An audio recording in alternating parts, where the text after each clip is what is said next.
اعوذ باللہ من الشیطان الرجیم بسم اللہ الرحمن الرحیم یؤتی الحکمت من یشاء ومن یؤت الحکمت فقد اوتی خیرا کثیرا سبحان ربک رب العزۃ عما یصفون وسلام علی المرسلین والحمد للہ رب العالمین اللہم صلی علی سیدنا محمد وعلی آل سیدنا محمد وبارک وسلم۔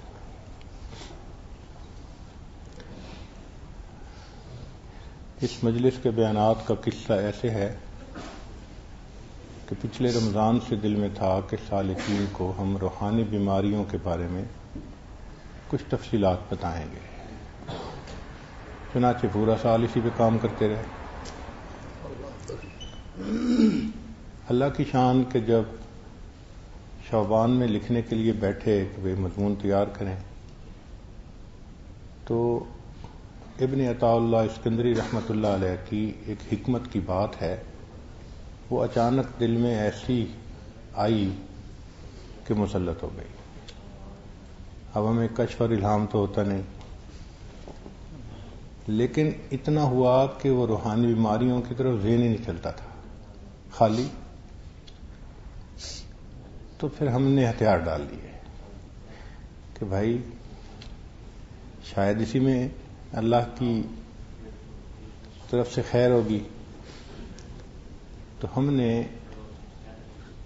مصر کے ایک بزرگ گزرے ہیں ابن عطاء اللہ اسکندری رحمۃ اللہ علیہ، ان کی حکمت بھری باتیں وہ اکثر مشائخ رمضان میں اعتکاف کے لوگوں کو سنایا کرتے ہیں، اس پہ بہت کام ہوا تو ہم نے اس پہ کچھ کام کرنا شروع کر دیا۔ ذہن میں خیال آیا کہ بھائی وہ تو معرفت کی باتیں ہیں تو وہ تو بڑے لوگ کر سکتے ہیں۔ پھر دل میں خیال آیا کہ آخر 40 سال گزر گئے ہمیں مشائخ سے باتیں سنتے ہوئے، تو کچھ تو ذمہ داری ہماری بھی بنتی ہے۔ یہ جو مشائخ سے باتیں سنی جاتی ہیں یہ علم امت کا سرمایہ ہوتا ہے، یہ بندے کی ذاتی جائیداد نہیں ہوتی۔ اس کو اگر آگے نہ پہنچایا جائے تو انسان سے پوچھ ہوتی ہے۔ تو پھر یہی سوچا کہ چلیں جو اپنے بڑوں سے باتیں سنی وہی باتیں ہم بیان کر دیں گے۔ لیکن جب اس پہ کام شروع کیا تو پتہ چلا کہ وہ جو بزرگ تھے وہ شاذلیہ سلسلے کے تھے، اور اس پر جو پہلے تشریحات لکھی گئیں وہ شاذلیہ سلسلے کے بزرگوں نے ہی لکھی۔ پھر ہندوستان میں کنز العمال کے جو مصنف ہیں علی متقی رحمۃ اللہ علیہ، انہوں نے سب سے پہلے اس کو مبوب کیا، یعنی باب بنا دیے، چونکہ یہ متفرق سی تھی۔ پھر اس پہ کام ہونا شروع ہوا تو اس کا ترجمہ بھی ہوا، حضرت شیخ الہند رحمۃ اللہ علیہ نے بھی کام کیا، پھر حضرت مولانا عبداللہ گنگوہی رحمۃ اللہ علیہ نے اس کا ترجمہ لکھا، پھر اس پر حضرت شیخ الحدیث رحمۃ اللہ علیہ نے بھی تشریح لکھی، تو بڑے بزرگوں نے کام کیا۔ لیکن ایک بات تھی کہ وہ سب کے سب مشائخ چشت اہل بہشت تھے۔ ہمیں کوئی ایسی کتاب نہ ملی کہ جو نقشبندی مشائخ نے اس پہ کام کیا ہو۔ تو پھر ایسے دل کو محسوس ہوا کہ بھائی واقعی ضرورت تھی اس کی کہ ان حکم کو مشائخ نقشبند کے اقوال کی روشنی میں ہم سمجھنے کی کوشش کریں۔ تو اس پر پہلے ہم نے سوچا کہ یہ تقریباً 150 کے قریب ہیں، تو ہم رمضان میں 150 مکمل کر لیں گے۔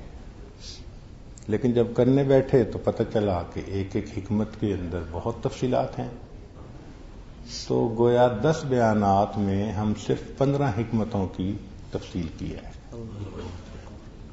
تو سوچا کہ چلیں ایک نیا کام ہے تو اللہ تعالیٰ اسی میں خیر ڈالیں گے۔ تو اس طرح یہ مجالس اس دفعہ ان کی حکمت بھری باتوں کی روشنی میں کچھ تفصیلات ہوں۔ قرآن مجید میں اللہ تعالیٰ فرماتے ہیں کہ وہ جس کو چاہتے ہیں حکمت عطا فرما دیتے ہیں، اور جس کو حکمت مل جائے فقد اوتی خیرا کثیرا، اس کو کثیر خیر نصیب ہو گئی۔ حکمت کیا ہوتی ہے؟ زید بن اسلم کہتے ہیں الحکمت الفہم عن اللہ فی امرہ و نہیہ، اللہ کی طرف سے جو امر ہے یا نہیں ہے اس کی فہم بندے کو مل جانا۔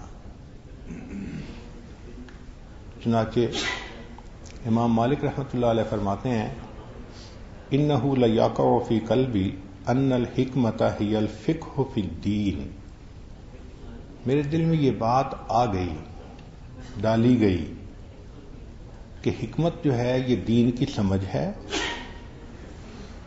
وَأَمْرٌ يُدْخِلُهُ اللَّهُ فِي الْقُلُوبِ مِنْ رَحْمَتِهِ وَفَضْلِهِ، اللہ تعالیٰ یہ دلوں میں ڈال دیتا ہے اپنے فضل سے اور اپنی رحمت سے۔ تو گویا یہ من جانب اللہ ایک بات ہوتی ہے جو بندے کے دل میں ڈال دی جاتی ہے، اس کو حکمت کہتے ہیں۔ جو حکیم ہو اس کو ہم دانا کہتے ہیں۔ سب سے بڑے حکیم اللہ تعالیٰ ہیں، ان کے اسماء میں سے ایک نام الحکیم ہے، چنانچہ ان کا کلام سارا کا سارا حکمت بھرا، اس لیے قرآن مجید کو حکمتم بالغتن کہا گیا، تام حکمت۔ اور قرآن مجید میں اللہ فرماتے ہیں ذالک مما اوحی الیک ربک من الحکمہ وَاذْكُرْنَ مَا يُتْلَى فِي بُيُوتِكُنَّ مِنْ آیَاتِ اللَّهِ وَالْحِکْمَةِ، اس کا مطلب یہ کہ قرآن مجید کی جو آیات ہیں ساری کی ساری حکمت سے بھری ہوئی باتیں ہیں۔ اللہ تعالیٰ کو یہ باتیں اتنی اچھی لگیں کہ پہلے بزرگوں میں سے ایک بزرگ تھے لقمان، وہ بھی بڑی دانائی کی باتیں کرتے تھے۔ اللہ تعالیٰ نے قرآن مجید میں ان کی باتوں کو نقل فرمایا، حصہ بنا دیا، اور ان کے نام پر ایک سورت کا نام لقمان بھی رکھا۔ اس سے اندازہ ہوتا ہے کہ بارگاہ الہی میں ایک دوسرے کو دانائی کی باتیں بتانا، خیر کی باتیں بتانا، یہ کتنا پسندیدہ عمل ہے۔ اس دنیا میں سب سے بڑے حکیم سید الانبیاء حضرت محمد مصطفیٰ احمد مجتبیٰ صلی اللہ علیہ وسلم ہیں۔ ان کو اللہ نے حکیم بنایا، چنانچہ ان کے اسماء میں سے ایک اسم الحکیم بھی ہے۔ اور نبی علیہ السلام کی ہر سنت وہ بھی حکمت سے بھری ہے، چونکہ فعل الحکیم لا یخلو عن الحکمہ، دانا کا کام دانائی سے خالی نہیں ہوتا۔ نبی علیہ السلام نے فرمایا کلمۃ الحکمت ضالۃ المؤمن، کہ حکمت کی بات مومن کی گم شدہ چیز ہوتی ہے۔ آپ کی چیز گم ہو جائے اور ملے تو آپ فوراً اٹھا لیتے ہیں، ایسے ہی حکمت کی بات جہاں بھی ہو آپ یوں سمجھیں یہ تو میری چیز ہے تو فوراً اس کو آپ لے لیں۔ یہاں تک کہ نبی علیہ السلام نے ارشاد فرمایا خذوا الحکمت ولو من السنۃ المشرکین، کہ تم حکمت کی بات حاصل کرو اگرچہ مشرکین کی زبان سے نکلی ہو۔ یعنی کافر اور مشرک بھی کوئی ایسی بات کرے کہ جو بہت دانائی کی ہو تو تم اس کو بھی حاصل کر لو۔ اس سے اندازہ لگائیے کہ اس کی اہمیت کیا ہے۔ اور حکمتوں میں سے جو اعلیٰ ترین بات ہے وہ تو نبی السلام نے بتلا دیا کہ رأس الحکمت مخافت اللہ، کہ حکمت کی جو چوٹی ہے وہ اللہ کا خوف ہے۔ سب دانائیوں کی باتوں میں سے بڑی دانائی کی بات اللہ کا خوف ہے۔ جس بندے کو یہ مل گیا اس کی زندگی معصیت سے خالی ہو گئی۔ چنانچہ حدیث مبارکہ میں انس اللہ عنہ روایت کرتے ہیں کہ نبی السلام نے ارشاد فرمایا ان الحکمت تزید الشریف فشرفا، کہ حکمت شریف بندے کے شرف کو بڑھاتی ہے، وترفع العبد المملوک حتی تجلسہ مجالس الملوک، اور یہ جو غلام ہوتا ہے اس کے درجے کو اتنا بڑھا دیتی ہے کہ وہ بادشاہوں کی محفل میں بٹھایا جاتا ہے۔ سبحان اللہ۔ یعنی غلام کے اندر بھی اگر یہ صفت آ جائے تو وہ غلام ہونے کے باوجود بادشاہوں کی مجلسوں میں بٹھایا جاتا ہے، اللہ اس کو ایسا شرف عطا فرما دیتے ہیں۔ نبی صلی اللہ علیہ وسلم نے فرمایا کہ مجھے اللہ تعالیٰ نے جوامع الکلم عطا فرمائے، جواہر الحکم عطا فرمائے۔ چنانچہ محبوب صلی اللہ علیہ وسلم کی باتوں پہ اگر غور کریں تو کل دنگ رہ جاتی ہے، چند لفظوں میں ایسی بات سمیٹ دیتے ہیں اور ایسی بات جو دل کو ٹھکتی ہے جا کے۔ دنیا کہتی ہے دریا کو کوزے میں بند کر دیا، اور مجھے تو لگتا ہے سمندر کو کوزے میں بند کر دیا۔ چنانچہ چھوٹی چھوٹی باتیں برکت کی خاطر ہم اس وقت ضرور پڑھیں گے تاکہ محبوب صلی اللہ علیہ وسلم کی باتوں سے ہم ابتدا کریں۔ فرمایا ما قل و کفا خیر مما کثر و الہا، تھوڑا جو کفایت کرنے والا ہو وہ اس سے بہتر ہے جو زیادہ ہو اور پریشان کرنے والا ہو۔ کیا خوبصورت بات کہی ہے۔ فرمایا البلاء مؤکل بالمنطق، کہ بلا جو ہوتی ہے نا وہ بولنے پہ آتی ہے۔ جو بندہ نہیں بولتا وہ فتنے بھی نہیں پڑتا، غلطی بھی نہیں کرتا۔ جتنا بولو گے اتنا غلطیاں کرو گے۔ فرمایا السعید من وعظ بغیرہ، سعادت مند وہ ہوتا ہے جو دوسرے سے عبرت پکڑے کہ بھئی فلان نے ایسا کیا تو ایسا ہوا، بھئی مجھے نہیں کرنا۔ ایسا شخص وہ سعید ہوتا ہے، اور جو عبرت نہ پکڑے وہ پھر شقی ہوتا ہے۔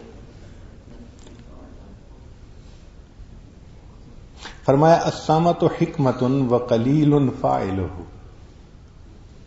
کہ خاموشی حکمت ہے مگر اس کے کرنے والے تھوڑے ہیں، یعنی ٹر ٹر کرنے والے زیادہ ہیں، خاموش رہنے والے تھوڑے ہیں۔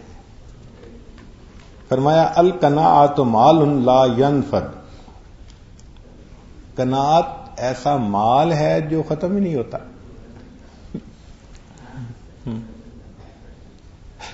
فرمایا الدین النصیحہ، دین سراسر خیر خواہی ہے۔ سبحان اللہ، دو لفظوں میں بات سمیٹی نا، پورے دین کا خلاصہ بتلا دیا کہ دین اسلام کیا ہے۔ اب آپ سے کوئی پوچھے جی دین اسلام کیا ہے تو آپ کو یہ بات یاد ہونی چاہیے کہ الدین النصیحہ، دین خیر خواہی ہے، اور یہ دونوں لازم و ملزوم ہیں، ان میں چولی دامن کا ساتھ ہے۔ کیوں کہ دونوں کو معرفہ لایا گیا۔ جب ایسا ہو تو اس کا مطلب یہ کہ جہاں دین ہوگا وہیں خیر خواہی ہوگی، اور جہاں خیر خواہی ہوگی وہیں دین ہوگا۔ یہ نہیں ہو سکتا کہ بدخواہی اور دین اکٹھے ہوں، نہیں ہو سکتا۔ پھر فرمایا الحیاء شعبۃ من الایمان، فرمایا المجالس بالامانہ، مجالس کی بات جو ہوتی ہے وہ امانت ہوتی ہے۔ الدعاء مخ العبادہ، دعا عبادت کا مغز ہے۔ المرء مع من احب، بندہ اسی کے ساتھ ہوگا جس سے محبت ہوگی۔ الخمر جماع الاسم، شراب یہ گناہوں کا مجموعہ، یعنی گناہوں کی ماں ہے۔ الانات من اللہ والعجلۃ من الشیطان، سکون اللہ کی طرف سے ہے اور جلد بازی شیطان کی طرف سے ہے۔ المؤمن غر کریم، مومن بھولا ہوتا ہے، کریم ہوتا ہے۔ والفاجر خب لئیم، اور جو فاجر ہوتا ہے وہ عیار ہوتا ہے اور کمینہ ہوتا ہے۔ اب ہم دیکھیں کہ ہمارے اندر کیا چیز ہے، ہوتا ہے نا کئی مرتبہ ایسا عیار ذہن ہوتا ہے، ایک عیاری پھر دوسری عیاری پھر تیسری عیاری، عیاریاں ہی دکھاتا رہتا ہے بندہ۔ فرمایا الظلم ظلمات یوم القیامہ، ظلم جو ہے یہ قیامت کے دن کے اندھیرے، جتنا ظلم کرے گا اتنا اندھیروں پہ اندھیرے، ظلماتم بعضها فوق بعض، البادئ بالسلام بریء من الکبر، جو سلام کی ابتدا کرے وہ شخص تکبر سے بری ہوتا ہے، یعنی متکبر بندہ سلام نہیں کرتا، اور جو سلام میں پہل کرتا ہے اس بندے کے اندر تکبر نہیں ہوتا۔ الدنیا سجن المؤمن و جنت الکافر، دنیا مومن کے لیے قید خانہ ہے اور کافر کے لیے جنت ہے۔ اس کا معنی اکثر لوگ سمجھتے ہیں کہ چونکہ شریعت میں پابندیاں ہیں لہذا قید خانہ، اور کافر کو کھلی آزادی ہے اس کی جنت ہے، یہ معنی نہیں ہے۔ معنی یہ ہے کہ مومن کو دنیا میں جتنی لذتیں مل جائیں، نعمتیں مل جائیں، آخرت کے مقابلے میں پھر بھی قید خانے کی طرح ہے، اور کافر کو جتنی دنیا میں سختی اور سزا ملے جہنم کے مقابلے میں پھر بھی جنت کی مانند ہے اس کے لیے۔ اس سے اندازہ لگانا چاہیے کہ آخرت کیا ہے اور دنیا کیا ہے۔ فرمایا الید العلیا خیر من الید السفلی، اوپر والا ہاتھ نیچے والے ہاتھ سے بہتر ہوتا ہے، یعنی دینے والا ہاتھ لینے والے ہاتھ سے بہتر ہوتا ہے۔ الطہور شطر الایمان، صفائی پاکیزگی ایمان کا حصہ ہے۔ النساء حبائل الشیطان، عورتیں شیطان کی رسیاں ہوتی ہیں، جس طرح رسی سے کوئی چیز کھینچی جاتی ہے تو شیطان بھی اسی طرح بے پردہ عورتوں کے ذریعے سے مردوں کو گناہوں کی طرف کھینچتا ہے۔ الطائم الشاکر کالصائم الصابر، کالصائم الصابر، کیا خوبصورت بات فرمائی ہے کہ جو انسان پیٹ بھر کر کھائے اور اللہ کا شکر ادا کرے اس کو ایسے ہی اجر ملے گا جیسے روزہ رکھ کر صبر کرنے والے کو اجر ملتا ہے۔ سبحان اللہ۔ الاقتصاد فی النفقۃ نصف المعیشہ، خرچے کے اندر جو میانہ روی ہے آدھی معیشت یہ ہوتی ہے۔ التودد الی الناس نصف العقل، انسانوں کے ساتھ محبت سے پیش آنا یہ آدھی عقل ہے۔ الکیس من دان نفسہ، عقل مند وہ ہوتا ہے جو اپنے نفس کو اپنا ماتحت بنا لے۔ المؤمن مالف ولا خیر فی من لا یألف ولا یؤلف، مومن محبت پیار کرنے والا ہوتا ہے اور اس شخص میں کوئی خیر نہیں جو نہ پیار کرے نہ اس سے پیار کیا جائے۔ یعنی مومن دین کی نسبت سے، اللہ کی نسبت سے، اللہ کی مخلوق سے محبت رکھنے والا ہوتا ہے۔ کئی ہوتے ہیں نا رف اینڈ ٹف طبیعتیں، ذرا ذرا سی بات پہ اکھڑ جانا، بگڑ جانا، اس سے جھگڑا اس سے جھگڑا، باہر کی کیا بات کرنی، گھر میں جھگڑے، ہر دوسرے دن، چوتھے دن، ساتویں دن تماشا لگا ہوتا ہے، بچے دیکھ دیکھ کے بگڑ رہے ہوتے ہیں۔ فرمایا ان الصدق طمانینۃ، کہ جو سچ ہے وہ طمانیت ہے، اطمینان ہے، سچ میں اطمینان ہے۔ سچ بولنے والے بندے کا دل ہمیشہ مطمئن ہوتا ہے کیونکہ وہ سچا ہوتا ہے۔ انما شفاء العی السؤال، عی کہتے ہیں بے علمی کو، جہالت کو، کہ جہالت کا علاج سوال کے پوچھنے میں ہے۔ انما الاعمال بالخواتیم، اعمال کا معاملہ ان کے انجام کے اوپر ہے۔ کاد الفقر ان یکون کفرا، قریب ہے کہ تنگ دستی تجھے کفر تک نہ پہنچا دے۔ تو تنگ دستی بڑی مصیبت ہے، اس لیے آج کے دور میں مال ایمان کے لیے ڈھال ہے. آج کے دور میں مال ایمان کے لیے ڈھال ہے. اب جو خاوند اپنی بیوی کے لیے گھر بھی نہ بنا دے، کرائے کے گھر میں رہے، پھر خاوند فوت ہو جائے اور بعد میں کرایہ مانگنے والا آئے تو دیکھو بیوی کیسے کفری عقل میں بولتی ہے. سبحان اللہ، کیا حکمت کی بات بتائی. تو اس لیے انسان کسب کرے، محنت کر کے کمائے. فریضۃ بعد الفریضہ، نماز کے بعد یہ ایک بڑا فرض ہے. کیوں لولا لنگڑا بنے؟ ان اللہ جمیل یحب الجمال، اللہ تعالیٰ خوبصورت ہیں، خوبصورتی کو پسند فرماتے ہیں. خوبصورتی سے مراد یہ ہوتا ہے کہ جس چیز کے اندر ریشو پرپورشن اچھا ہو. مکان میں ہو تو وہ خوبصورت، کسی پھول میں ہو تو وہ خوبصورت، شخصیت میں ہو تو وہ خوبصورت، لباس میں ہو تو وہ خوبصورت. تو جس چیز کے اندر بھی ریشو پرپورشن اچھی ہوتی ہے وہ اچھی لگتی ہے. آگے فرمایا لا یلدغ المؤمن من جوہر واحد مرتين، مومن جو ہوتا ہے وہ ایک سوراخ سے 2 مرتبہ نہیں ڈسا جاتا. بھئی اگر ایک جگہ ٹھوکر کھا لی تو سبق سیکھے، دوبارہ نہ ایسا ہو کہ پھر دوبارہ ٹھوکر کھائے. فرمایا انزل الناس منازلہم، تم انسانوں کو ان کے مرتبے کے مطابق اتارو، یعنی انسان کا جو مرتبہ ہے اس کے مطابق اس کو پیش آؤ. اجہد فی الدنیا یحبک اللہ، دنیا میں زہد اختیار کرو، تم سے اللہ محبت کریں گے.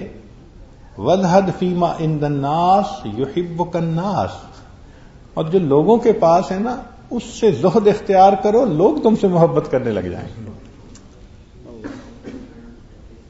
کیا خوبصورت بات فرمائی. الاسم ما حاک فی صدرک. اب دیکھیں ہر وقت تو مفتی ساتھ نہیں جو بتائے کہ بھئی یہ گناہ ہے. ایسی بھی صورتیں آ جاتی ہیں کہ جہاں بندے کو بتانے والا نہیں ہوتا اور اس کو فیصلہ کرنا پڑتا ہے. تو پیارے حبیب صلی اللہ علیہ وسلم نے بات کتنی آسان کر دی. فرمایا کہ جو بات تیرے دل میں کھٹکے نا وہ گناہ ہوتی ہے. گناہ کی بات ہمیشہ دل میں اور انسان چاہتا ہے کسی کو پتہ نہ چلے. جب یہ حالت کیفیت ہو کہ کسی کو پتہ نہ چلے تو سمجھ لے کہ یہ گناہ کا کام ہے. اب دیکھیں ان پڑھ بندہ بھی اندازہ لگا سکتا ہے، کیونکہ دل وہ گواہ ہے جو کبھی رشوت قبول نہیں کرتا، ہمیشہ سچی گواہی دیتا ہے. المسلم من سلم المسلمون من لسانہ و یدہ، مسلمان وہ ہے جس کی زبان اور جس کے ہاتھوں سے دوسرے مسلمان سلامتی میں ہوں، یعنی ان کو ایذا نہ پہنچائے، ان کی دل آزاری نہ کرے. بیماریوں میں سے سب سے بری دل کی بیماری، اور دل کی بیماریوں میں سب سے بری دل آزاری ہے.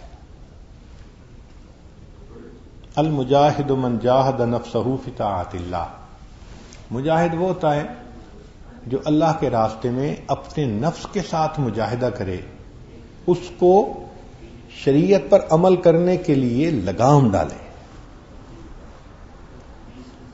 المؤمن مرآۃ المؤمن، مومن مومن کا آئینہ ہوتا ہے. حبک الشیء یعمی و یصم، چیز کی محبت انسان کو اندھا بہرا کر دیتی ہے، کچھ سمجھ نہیں آتا. حب الدنیا رأس کل خطیئہ، دنیا کی محبت تمام خطاؤں کی بنیاد ہے. اب یہ دنیا کی محبت ہوتی ہے جس کی وجہ سے انسان نمازیں قضا کرتا ہے، انسان حکم خدا کو چھوڑتا ہے، نفس کی پوجا کرتا ہے، سب دنیا کی محبت ہوتی ہے. فرمایا اذا لم تستح فاصنع ما شئت، جب تیرے اندر حیا نہ رہا پھر جو چاہے تو کر. اور 40ویں حدیث ہے کہ من لم یشکر الناس لم یشکر اللہ، جو انسانوں کا شکر ادا نہیں کرتا وہ اللہ کا بھی شکر ادا نہیں کرتا. دیکھو انسان جو نعمتیں دیتے ہیں وہ تو تھوڑی ہوتی ہیں نا. تو مقصد کہنے کا یہ کہ جو چھوٹا شکر ادا نہیں کر سکتا وہ بڑا شکر کیسے ادا کرے گا بھائی.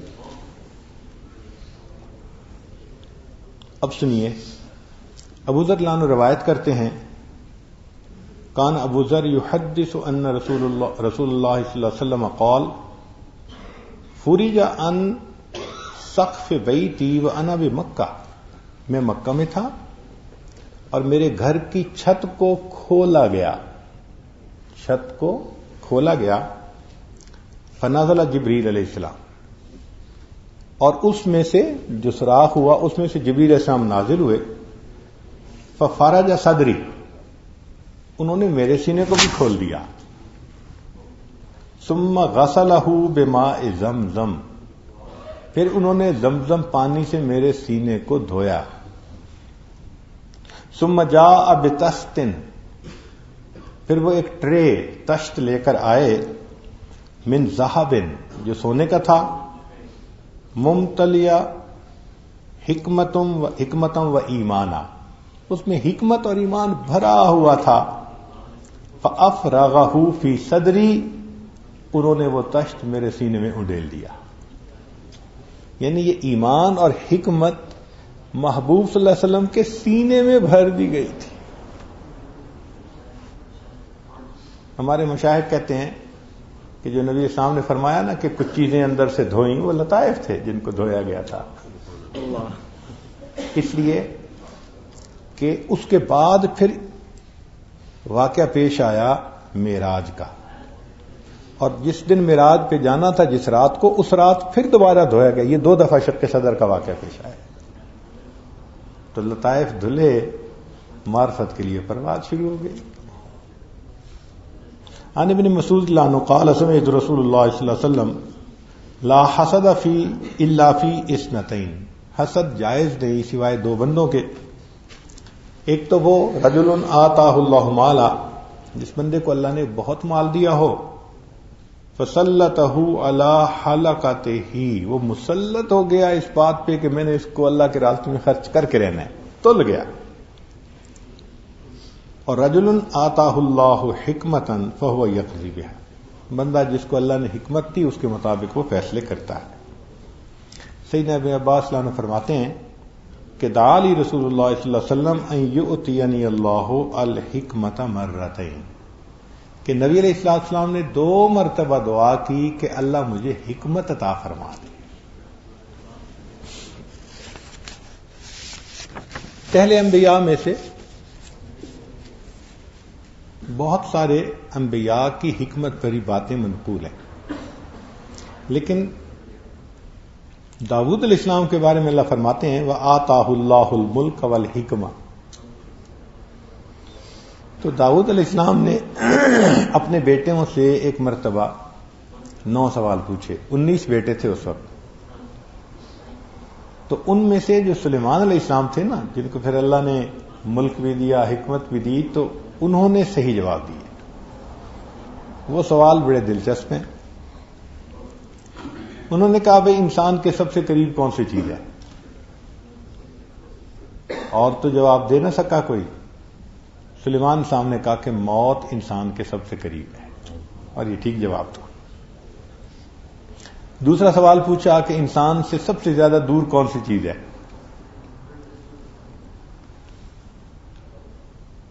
تو اوروں نے تو مختلف جواب دیے. سلیمان علیہ السلام نے کہا کہ جو وقت گزر چکا وہ انسان سے بہت دور ہے, اس لیے کہ وہ لوٹ کے نہیں آ سکتا. پھر انہوں نے پوچھا کہ یہ بتاؤ کہ کون سی 2 چیزیں آپس میں جڑی ہوئی ہیں. سلیمان صاحب نے جواب دیا کہ جسم اور روح 2 چیزیں ہیں, مگر ان کو اللہ نے آپس میں جوڑ دیا ہے.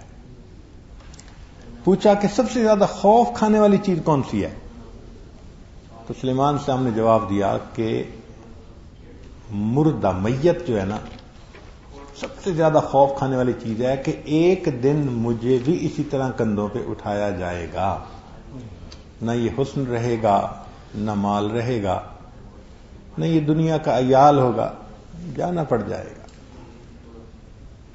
فرمایا کون سی دو چیزیں ہیں جو بدلتی نہیں؟ تو سلیمان صاحب نے بتلایا کہ زمین اور آسمان. جب سے انسان کی تاریخ شروع ہوئی زمین بھی اسی طرح آسمان بھی اسی طرح. پوچھا اچھا کون سی دو چیزیں ہیں جو بدلتی رہتی ہیں؟ تو سلیمان صاحب نے فرمایا دن اور رات. یہ دو چیزیں ہیں جو بدلتی رہتی ہیں. پوچھا کون سی دو چیزیں ہیں جو ایک دوسرے سے مختلف ہیں؟ تو فرمایا زندگی اور موت. پوچھا کون سا عمل جس کا انجام ہمیشہ اچھا؟ تو بتایا صبر. صبر کا انجام ہمیشہ اچھا. پوچھا اچھا کون سا عمل جس کا انجام ہمیشہ برا؟ فرمایا غصہ. غصے کا انجام ہمیشہ برا ہی ہوتا ہے. چنانچہ یہ حکمت ہر بندے کو مل سکتی ہے اگر وہ محنت کرے، عبادت کرے اخلاص کے ساتھ. سنیے نبی اسلام نے ارشاد فرمایا من اخلص عبد العمل 40 یوما الا ظہرت ینابیع الحکمت من قلبہ علی لسانہ. جو بندہ 40 دن اخلاص کے ساتھ اللہ کی عبادت کرے اس کے دل سے حکمت کے چشمے پھوٹتے ہیں اور اس کی زبان سے ظاہر ہوتے ہیں. ہمارے حضرت مرشد عالم رحمۃ اللہ علیہ اس حدیث کو سند بناتے تھے. فرماتے تھے کہ جو سلوک سیکھنا ہے یہ تو عوام کے لیے سالوں کا مسئلہ ہے.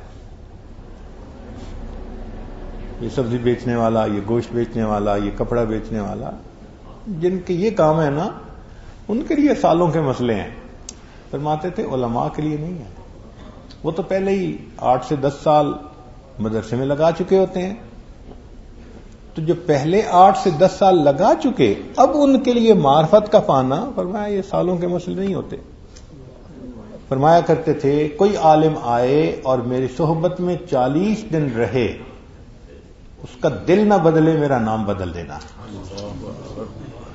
یہ فرماتے تھے کہ کوئی بھی عالم آئے اور میرے ساتھ 40 دن رہے، اگر اس کا دل نہ بدلے تو تم میرا نام بدل کے رکھ دینا.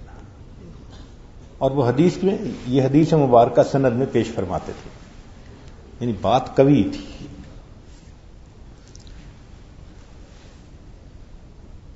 چنانچہ سقراط کا ایک قول ہے من اوتی الحکمت فلا یجزع لفقد الذهب والفضہ. جس کو حکمت عطا کی گئی اس کو سونے اور چاندی کی کمی پہ افسوس نہیں کرنا چاہیے. اس کو بہت بڑی نعمت عطا کر دی گئی. ایک ہوتی ہے حکمت اور ایک ہوتی ہے مثال. آپ نے ضرب الامثال پڑھی ہوگی. یہ دو الگ الگ چیزیں ہیں. یعنی بعض باتیں مشہور ہو جاتی ہیں. فرق کیا ہے کہ کل حکمت مثل ولیس کل مثل حکمہ.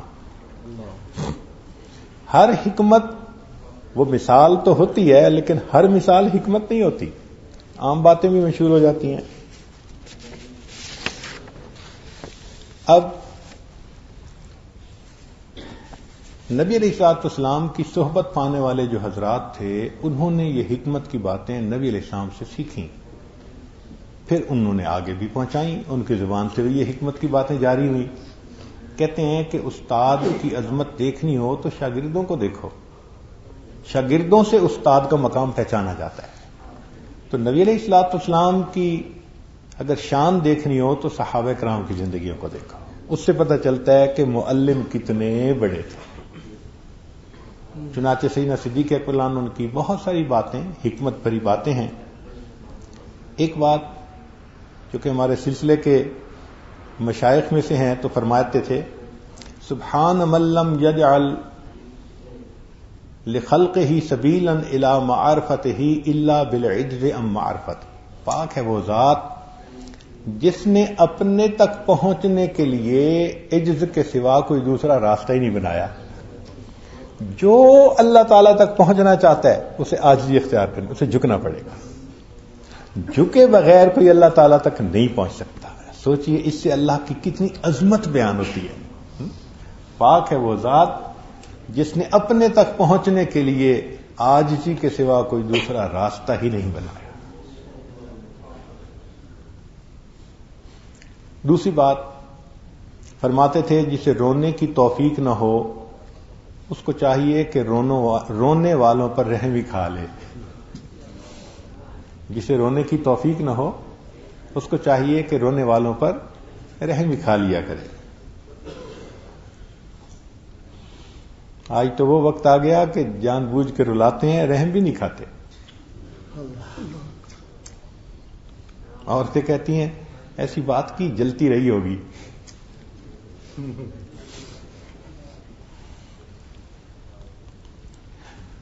سیدنا صدیق اکبر نے فرمایا مخلوق سے تکلیف ہٹا کر خود اٹھا لینا حقیقی سخاوت ہے. یعنی سخی وہ ہے جو دوسری کی تکلیف اپنے اوپر لے لے، یہ سخاوت ہے. اور ایک ان کا قول بڑا عجیب ہے، عجبا لضعیف یعصی قویہ. تعجب ہے اس کمزور پر جو ایک قوی کی نافرمانی کر رہا ہے. بھئی انسان جیسا کمزور کوئی نہیں اور اللہ سے بڑھ کر قوی کوئی نہیں. اب اتنا کمزور اتنے قوی کی نافرمانی کرے. عام طور پہ تو دستور ہے نا کہ لوگ قوی کی نافرمانی سے ڈرتے ہیں، بھائی پکڑ لے گا، مارے گا، غصہ کرے گا. لیکن انسان کی حالت دیکھو کہ کمزور بھی سب سے زیادہ اور نافرمانی بھی اس ذات کی کرتا ہے جو سب سے زیادہ قوی ہے. عمر فاروق لانو ان کی حکمت کی بات بڑی پیاری ہے. فرماتے تھے جو شخص میرے پاس میرے عیوب کا تحفہ لائے گا میں اس کے لیے مغفرت کی دعا کروں گا. جو شخص میرے پاس میرے عیوب کا تحفہ لائے گا. آج تو کسی کو غلطی بتا دو تو غصہ کرتا ہے، میں اسے سمجھوں ہوں دشمن جو مجھے سمجھائے ہے. اور وہ فرماتے ہیں کہ میرے پاس جو عیوب کا تحفہ لائے گا میں اس کے لیے مغفرت کی دعا کروں گا. اللہ کی شان دیکھیں کہ آئیڈیا تھا عمر فاروق لانو کا. آج کل ایک کتاب بہت مشہور ہے، اس کی ملینز کاپیز بک چکی ہیں اور اس کا عنوان پتہ کیا ہے؟ Gift of imperfections. Gift of imperfections. 1400 سال کے بعد ان کی ہوئی بات کو آج دنیا نے محسوس کیا تو کتاب لکھی گفٹ آف امپرفیکشن اور لوگ اس کو پڑھ رہے ہیں. جو شخص میرے پاس عیوب کا تحفہ لائے گا میں اس کے لیے مغفرت کی دعا کروں گا. پھر فرمایا کہ اللہ تعالیٰ اس وقت تک کسی کو ذلیل نہیں کرتا جب تک اس کی برائی حد سے نہ بڑھ جائے. عمر فاروق لانو نے ایک شخص کو چوری کرتے ہوئے پکڑا. اس نے کہا جی پہلی دفعہ کی ہے. تو میں ممکن ہی نہیں کہ بندہ پہلی دفعہ گناہ کرے اور ذلیل ہو جائے. عادی ہے، اور واقعی وہ عادی نکلا. اللہ تعالیٰ کا بھی یہ دستور ہے. اللہ تعالیٰ ایک گناہ ایک غلطی پہ جہنم میں نہیں ڈالتے. ہاں بلا من کسب سیئۃ واحاطت بہ خطیئتہ فاولئک اصحاب النار. دیکھا احاطہ، جو ڈوب جائے گناہ میں، گر جائے گناہ میں. اب دیکھیں یہ جو نوجوان ناجائز تعلقات میں گرفتار ہوتے ہیں نا، یہ جھوٹ میں گھر جاتے ہیں. اتنا جھوٹ بولنا پڑتا ہے، ابو سے جھوٹ، امی سے جھوٹ، اس سے جھوٹ، جس سے تعلق رکھتے ہیں اس سے بھی جھوٹ. تو گھر جاتا ہے. جب بندہ کسی گناہ میں گھر جائے سمجھ لے کہ اب میرے لیے پکڑ کا وقت آ گیا ہے. اللہ حلیم ہے، کریم ہے، ایک غلطی پہ نہیں پکڑتے. فرمایا کرتے تھے کہ گناہ کی ذلت سے گناہ کا چھوڑ دینا زیادہ آسان ہے. بھائی ذلیل جو ہونا پڑے اس سے بہتر ہے بندہ گناہ ہی نہ کرے. Why to cut a sorry figure. حضرت عثمان غنی اللہ عنہ فرمایا کرتے تھے رضا بر قضا دنیا کی جنت ہے. بہت خوبصورت بات کہی. یعنی اللہ کی قضا پہ راضی رہنا یہ دنیا کی جنت ہے. جیسے ذنون مصری رحمۃ اللہ نے فرمایا کہ دنیا کا نظام میری مرضی سے چل رہا ہے. سننے والوں نے کہا ہاں یہ کیا بات کی؟ تو فرمایا دیکھو بھائی میں نے اپنی مرضی کو اللہ کی مرضی میں گم کر دیا. اب دنیا کا نظام اللہ کی مرضی سے چل رہا ہے، میری مرضی سے چل رہا ہے.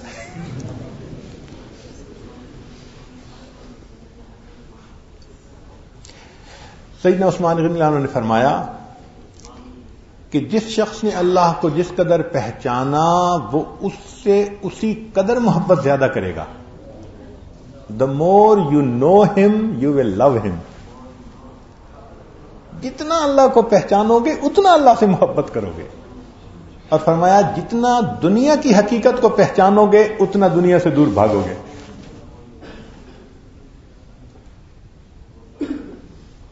فرماتے تھے کہ اگر تم گناہ کرنا چاہو تو ایسی جگہ جاؤ جہاں پر خدا نہ ہو.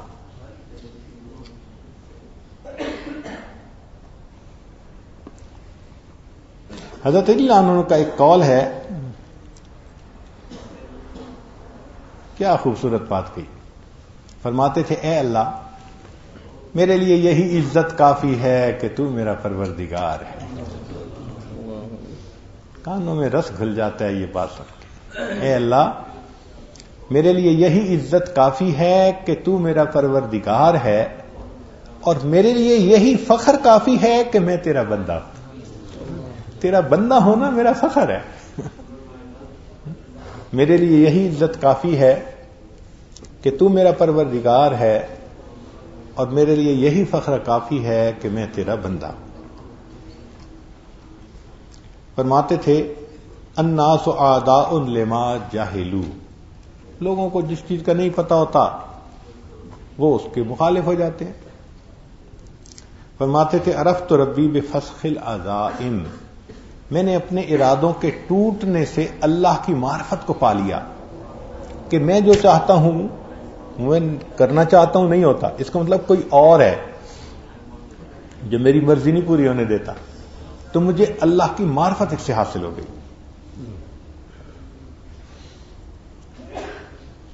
فرماتے تھے احسان مرتبہ بڑھاتا ہے، سوال کرنا مرتبہ گھٹاتا ہے، اور بے نیازی انسان کو ہم مرتبہ بنا دیتی ہے.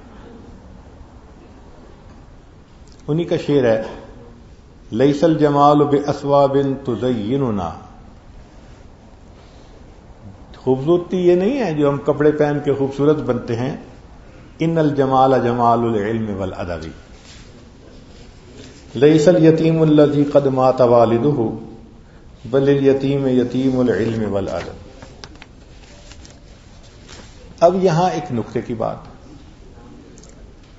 کہ نبی علیہ الصلوۃ والسلام نے فرمایا کہ جو پہلے انبیاء گزرے وہ ان کی تعداد 1,24,000 تھی، اور جو نبی علیہ الصلوۃ والسلام کے صحابہ ان کی بھی تعداد 1,24,000.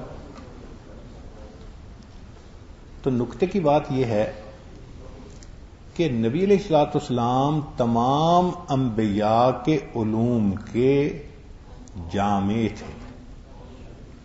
جتنا سب انبیاء کو ملا وہ سب اور اس سے بھی زیادہ اللہ کے حبیب صلی اللہ علیہ وسلم کو ملا. حسن یوسف دم عیسیٰ ید بیضا داری آنچ خوباں ہمدارند تو تنہا داری. تو محبوب صلی اللہ علیہ وسلم تمام علوم کے وارث. اب سب انبیاء کی نسبتیں جب جمع ہو گئیں تو پھر نبی علیہ الصلوۃ والسلام سے وہ نسبتیں آگے صحابہ کو تقسیم ہوئی. چنانچہ ہر صحابی کسی نہ کسی نبی علیہ السلام کی نسبت کا وارث بنا، اور چونکہ نسبت کا وارث بنا اس لیے نبی علیہ السلام نے فرمایا اصحاب النجوم بأیہم اقتدیتم اہتدیتم. میرے صحابہ ستاروں کی مانند ہیں، جس کی پیروی کرو گے ہدایت پا جاؤ گے. تو ہر صحابی کو اللہ نے یہ نعمت بخشی. نبی علیہ السلام مثال کے طور پہ صدیق اکبر عنہ نبی علیہ السلام کے وارث بنے. جو علوم نبی علیہ السلام کو ملے سب سے زیادہ علوم نبوت صحابہ میں سے وہ صدیق اکبر عنہ نے حاصل کیے. حضرت علی عنہ نے بھی حاصل کیے، کیونکہ فرمایا انا مدینۃ العلم و علی بابھا. مگر علماء نے لکھا کہ نبی علیہ السلام کے پاس علوم نبوت بھی تھے، علوم ولایت بھی تھے. تو علوم ولایت سب سے زیادہ حضرت علی عنہ نے حاصل کیے، اس لیے ان سے 3 سلسلے جاری ہوئے، چشتیہ بھی، سہروردیہ بھی، شاذلیہ بھی. اور علوم نبوت سب سے زیادہ صدیق اکبر عنہ نے حاصل کیے، اور ان سے پھر نقشبندیہ سلسلہ آگے چلا. اس لیے نقشبندیہ سلسلہ جو ہے اس میں علوم نبوت غالب ہے. پھر عمر رضی اللہ عنہ جو تھے ان کو موسوی نسبت حاصل تھی. آپ ذرا زندگیوں پہ غور کرو، ادھر عصا تھا، ادھر ہاتھ میں کوڑا تھا. وہ بھی قوی تھے، قوی امین تھے، اور یہ بھی ماشاءاللہ قوی تھے. خود نبی علیہ السلام نے فرمایا عمر تم بہت قوی ہو، حجر اسود پہ جانا تو لوگوں کو پیچھے نہ دھکیلنا. تو یہ بھی قوی تھے. حضرت موسیٰ علیہ السلام میں جلال تھا تو حضرت عمر عنہ میں بھی جلال تھا. یعنی صحابہ بات کرتے ہوئے ڈرتے تھے. مشورہ کیا کون بات کرے، اچھا ان کی بیٹی سے بات کرتے ہیں، ام المومنین سے، وہ بات پہنچائے، ہم نہیں کر سکتے. تو ادھر بھی جلال تھا اور ادھر بھی جلال. اور دیکھیں حضرت موسیٰ علیہ الصلوۃ والسلام کو بھی کلیم کا رتبہ ملا، ان کو کلام سے نسبت تھی، کلیم جو بنے. اور حضرت عمر رضی اللہ عنہ کو سبحان اللہ کانا رأیہ موافقۃ للوحی والکتاب، ان کی جو رائے تھی وہ قرآن. چنانچہ قرآن اترنے سے پہلے ہی کئی مرتبہ انہوں نے عرض کر دیا اے اللہ کے نبی صلی اللہ علیہ وسلم ایسے ہو جائے، اور ایسے ہی قرآن کی آیت اتر آئی. موافقت ہوتی تھی. تو کلام اللہ کے ساتھ مناسبت. تو ان کی زندگی میں دیکھیں تو موسوی نسبت غالب نظر آتی ہے. اسی طرح آگے بڑھیں تو اس امت میں ابن سیری رحمت اللہ علیہ ایک بزرگ گزرے ہیں، ان کو خوابوں کی تعبیر کا خوب علم اللہ نے عطا کیا. چنانچہ ان کی کتاب ہے تعبیر الرؤیا. جتنے علماء حضرات خوابوں کی تعبیر بتلاتے ہیں وہ ماخذ وہی ہے، وہیں سے دیکھ کے بتاتے ہیں. تو جس طرح کسی کو خواب کی تعبیر کا علم ملا، یہ کس کی نسبت تھی؟ یہ یوسف علیہ السلام کی. علمتنی من تعویل الاحادیث، یہ سرمایہ وہاں کا تھا، تقسیم ہو کے یہاں آپ پہنچا. اسی طرح جو حکمت تھی پہلے انبیاء میں، جیسے سلیمان علیہ السلام، داؤد علیہ السلام، تو اس امت میں بھی حکمت کی باتیں کرنے والے کچھ حضرات گزرے. ان میں سے ایک جو تھے وہ ابن عطا اللہ اسکندری رحمت اللہ علیہ. یہ 7ویں صدی ہجری میں گزرے ہیں، متقدمین میں سے ہیں. خواجہ ابوالحسن شاذلی رحمت اللہ علیہ، ان کے ایک خلیفہ تھے ابو العباس المرسی رحمت اللہ علیہ. وہ ان کے سارے علوم کے وارث سمجھے جاتے تھے، اتنا علم تھا ان کے پاس. اتنے صاحب کرامت تھے کہ آنکھیں بند ہوتی تھیں اور ایسے کہہ دیتے تھے بھئی نماز کا وقت ہو گیا. تو لوگ ان سے پوچھتے تھے کہ آپ کو کیسے پتہ چل جاتا ہے، آپ کی تو آنکھیں بھی نہیں کھلی ہوتی، کمرے میں ہوتے ہیں. تو فرماتے تھے کہ میں عرش پر فرشتوں کی اذان کی آواز سنتا ہوں. یعنی عرش پہ فرشتے جب اذان دیتے ہیں تو مجھے اس کی آواز سنائی جاتی ہے. ان کے یہ شاگرد تھے، ان کے مرید تھے. یہ فقہ میں مذہب مالکی پہ عمل کرتے تھے. مشرب ان کا وہ شاذلیہ تھا، یعنی سلسلہ شاذلیہ تھا اور مذہب مالکیہ تھا. علی بات ہے کہ ان کے جو بڑے استاد تھے نا، تقی الدین سبکی رحمت اللہ، وہ شوافی میں سے تھے. تو یہ بڑے بزرگ تھے. انہوں نے پھر پڑھایا. یہ جو الازہر مشہور ہوا ہے نا دنیا میں، مصر کی جو یونیورسٹی ہے، یہ بہت پرانا مدرسہ ہے. وہ اس مدرسے کے استاد تھے. ایسے اساتذہ کی وجہ سے اس علمی ادارے کو اللہ نے قبولیت عطا فرمائی. تو ایک مرتبہ وہ اپنے کاغذ پہ لکھی ہوئی کچھ حکمت کی باتیں اپنے شیخ کے پاس لائے. تو ابو العباس المرسی رحمۃ اللہ نے دیکھ کے فرمایا، لقد اتیت یا بنی فی هذه الکراسۃ من مقاصد الاحباء وزیادہ. اے بیٹے، ان نوٹس میں تم نے جو دوستوں کی ضرورت کی چیز تھی نا، وہ ساری تم نے جمع کر دی ہے. یعنی انہوں نے خوشی کا اظہار فرمایا. اخلاص کے ساتھ جو بھی کام کیا جائے پھر اللہ اس کو قبول کر لیتے ہیں. تو وہ حکمت کی باتیں تھیں، اللہ نے قبولیت عطا فرمائی. انہوں نے زندگی میں کتابیں تو بہت لکھی، مگر 3 کتابوں کو قبولیت زیادہ ہوئی.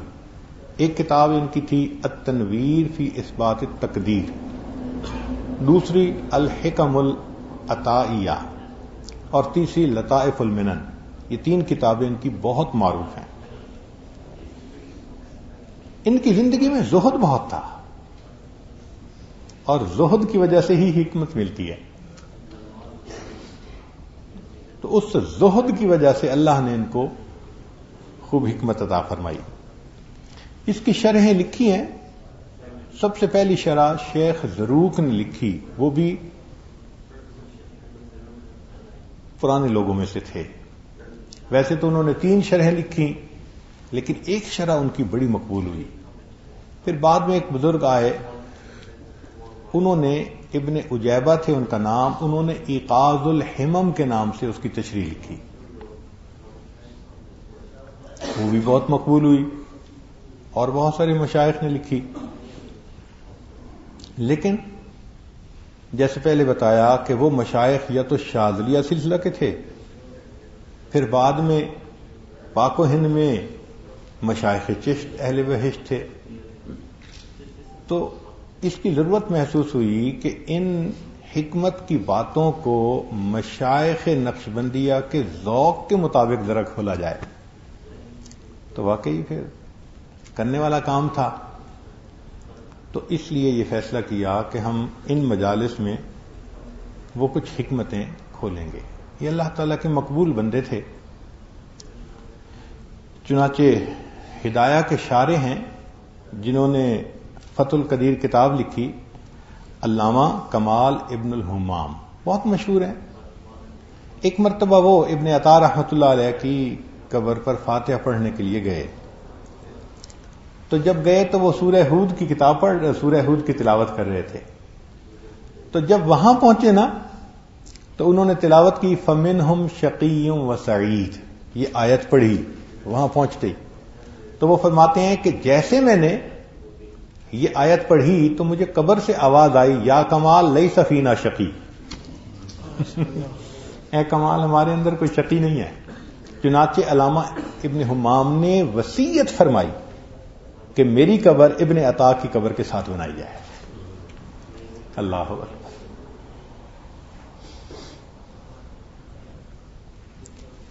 چنانچہ ہماری اس مجلس کی ایک دلیل بھی ہے کہ لقمان حکیم نے اپنے بیٹے کو ایک نصیحت کی تھی جس کو نبی علیہ الصلوۃ والسلام نے بتلایا، تو یہ حدیث بن گئی. فرمایا علیکم بمجالسۃ العلماء، تمہارے اوپر لازم ہے علماء کی مجلس کو اختیار کرنا، واستماع کلام الحکماء، اور دانا کی باتوں کو سننا، حکمت بھری باتوں کو سننا. فإن اللہ تعالی یحیی القلب المیت بنور الحکمت کما یحیی الارض المیتۃ بماء المطر. کہ اللہ تعالی جس طرح بارش سے مردہ زمین کو زندہ کر دیتے ہیں، حکمت کی باتوں سے مردہ دلوں کو زندہ فرما دیتے ہیں. تو چونکہ حدیث کی سند بھی مل گئی، اب ہم یہ دعا کرتے ہیں کہ اللہ، ہم طالب علم ہیں، اپنے بڑوں کی باتیں دہرائیں گے جو سنی ہوئی ہیں، مگر اتنا ہم فریاد کرتے ہیں کہ اس کے بدلے آپ ہمارے مردہ دلوں کو زندہ فرما دیجیے. وآخر دعوانا الحمد للہ رب العالمین.